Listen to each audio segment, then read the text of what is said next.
Hai teman-teman semua, bertemu lagi di Ilmu Keren. Bagi kalian orang-orang Minangkabau, baik itu yang Minang asli ataupun Minang campuran, kalian sudah patutnya bahkan wajib bangga menjadi Minangkabau.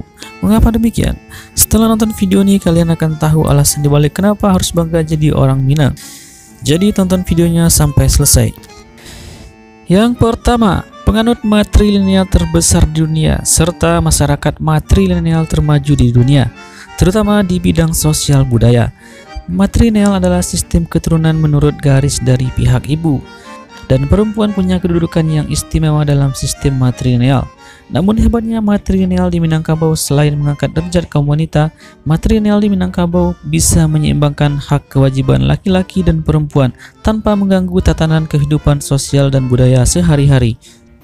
Hal ini berbanding terbalik dengan suku-suku di dunia yang menganut sistem matrilineal yang justru membuat mereka jadi tambah terbelakang dari segi sosial dan budaya. Beberapa contoh ialah suku Musau di Cina dan Umoja di Afrika. Suku Musau di Cina tidak mengenal yang namanya pernikahan. Mereka hanya akan berhubungan suami istri ketika ingin memiliki anak. Namun mereka tidak hidup bersama dan anak-anak akan dibesarkan oleh pihak ibu. Bahkan suku Umoja lebih tragis lagi, mereka bahkan melarang laki-laki masuk ke lingkungan mereka, bahkan memasang kawat berduri di sekeliling komunitas suku mereka. Hal-hal inilah yang membuat sistem matrilineal dianggap sistem yang terbelakang di dunia. Namun di Minangkabau justru bisa membuat sistem matrilineal menjadi sistem yang unik dan maju, bahkan sangat maju untuk masa atau zaman ketika hukum tersebut dibuat. Yang kedua, tempat lahir dan berasalnya tokoh-tokoh hebat di Nusantara dan sekitarnya. Para tokoh-tokoh hebat dan berpengaruh di bumi Nusantara silih berganti lahir di tanah Minangkabau. Untuk ukuran sebuah suku yang hanya 3% dari total penduduk Indonesia, namun sumber daya manusianya bisa berpengaruh besar di setiap sendi peradaban Indonesia atau Nusantara keseluruhan di masa lalu. Dan tentunya di sini kami akan rangkumkan beberapa tokoh-tokoh tersebut. Pertama ada Dara Petak. Dara Petak adalah ibu dari Raja Majapahit yang kedua, yaitu Jaya Negara. Dara Petak ialah putri kerajaan Dharmasraya yang menjadi istri pertama Raja Majapahit yang bernama Raden Wijaya.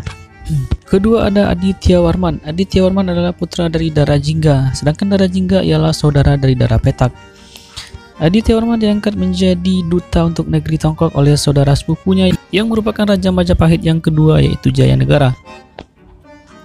Bahkan di masa pemerintahan Tribuana Tunggadewi, Aditya Warman diangkat menjadi Perdana Menteri Kerajaan Majapahit. Dan Aditya Warman juga lah sosok pendiri Kerajaan Pagaruyung di Minangkabau, di mana Kerajaan Pagaruyung ini memiliki daerah taklukan hampir seluruh Sumatera dan semenanjung Malaysia. Raja Bagindo, pendiri Kerajaan Sulu di Kepulauan Filipina pada tahun 1390.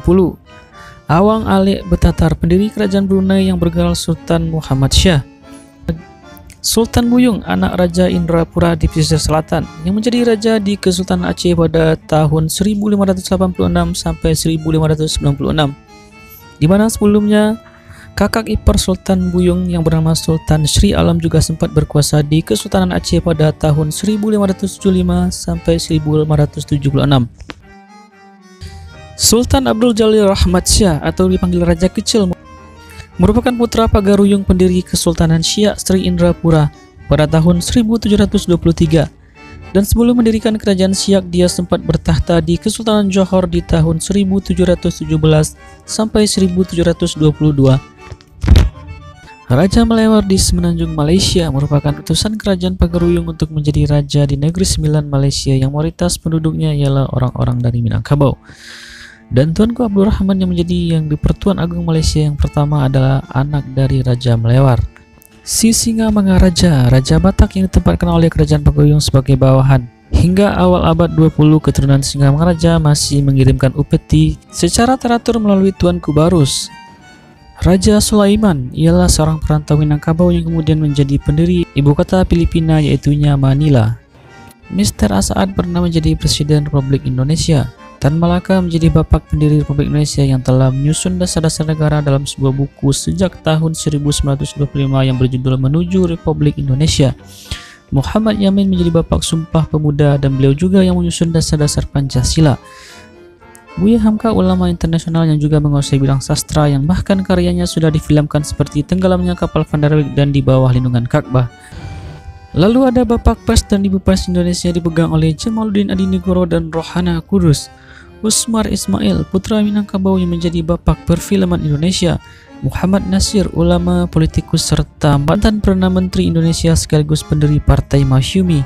Sultan Syahrir, Perdana Menteri Indonesia pertama pada tahun 1945 sampai 1947. Haji Agus Salim dilahirkan dengan nama Masyudul Haq yang mempunyai arti pembela kebenaran, adalah mantan Menteri Luar Negeri Indonesia. Dan tentunya Wakil Presiden, Bapak Proklamator, dan Bapak Koperasi Indonesia yaitunya Muhammad Hatta. Nah teman-teman, ilmu keren semua itu tadi beberapa sosok-sosok hebat yang dilahirkan di bumi Minangkabau, yang tentunya membuat orang Minang berani berbangga diri dengan keminangkabauan mereka. Dan tentunya banyak lagi sosok yang tidak sempat kami ulas di video kali ini. Mungkin kalian bisa menambahkan di kolom komentar.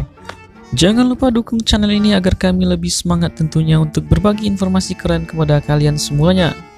Jika kalian suka dengan video ini, tekan tombol like dan bagikan di media sosial kalian. Jangan lupa tekan tombol subscribe dan aktifkan loncengnya agar tidak ketinggalan informasi dari channel ini. Terima kasih telah menonton video ini sampai selesai.